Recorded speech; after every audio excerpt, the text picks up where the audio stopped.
Başka mümkün mü? Selamun aleyküm başka. O mesele öyle.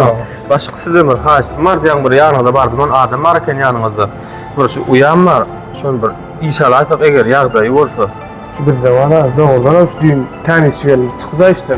Şuna da alayır. Şu ortada ol ya başka ağacık şu var ki sança karaval çağıracaklar ama biraz yağda yağır şondan bir yağdayı olsa başka. Bir gayret etsen ol ya başka. Ceren? Ha durdun mu da onca? Geçen oturamıyorum. Kovçuluk mu ne vallahi bolmadım ya iş. Şu an aydık gördüm ben başka. Entege iş ordum yok dedi. Ah, inşallah. Oy ne diyen de oğancığım. İşe kabul etti yönü temirci. İşe bilsen. Bolsun doğancığım, inşallah mitmesen bol ya. Halal rahmetin utancı yoktur. Anan aydı. İçini kovucu temir sakmasan oluyor başımız esası araslaşılığa seyrediyenler. Aşkana, ne mihmandan oturuyan yerleri. Nasip varsa anam bilirsin ama. Ya ölmem men berdi arkandadır.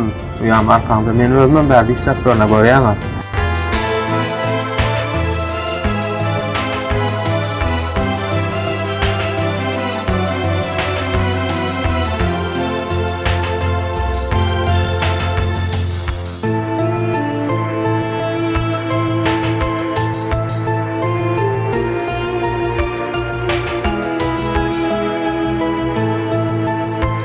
Ceren, hediye uyam, uğraşayan mı? İş yaparsın. Ben sana ne çekedek dedim, başlık deyme deyip. Men seninle başlık değil, arkayın doğan neyi ver, benim uyam yok. Doğancığım, seyredin. Taşınla çağalar oynap bir, şun çağalar koymana adam tapmadım. İçine kalsam olmaz mı? Şu ısıyın içine günün aşağına ne yapıp çağalar taşınla koyubildin? Ay bir hil çekindim diyeyim yani. Bar salçını. Ben ömrüm cevap veren başlık görse. Tamam.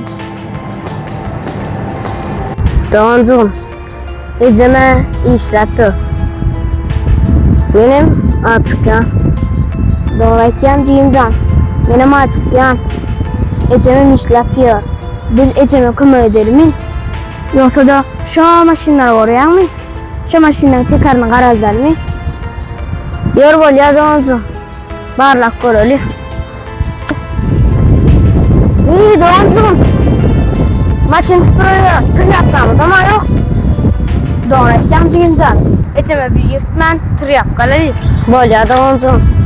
İyi, hani eceme bir Çağalar.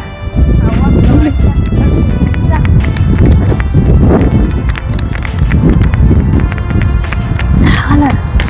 Yürüm. İçine girmedi. Karaçıkta oturarsınız. Yürü oğlum. Gel oğlum, gel. 2000 manatlık toy hizmetimiz. DJ, alıp barcı, toy kalonkası. Aşkıva şehre akıdık getirmemde muğutçu. Şeyle de gelinanç adamları, yani gelinanç adamlarına davul, deb, akarjon, klarnet. Dörtü bile var ya, onların bari numman. Haberleşmek için telefon belgemiz 863 87 87 09. Elmadan mojonuzda toy olsun.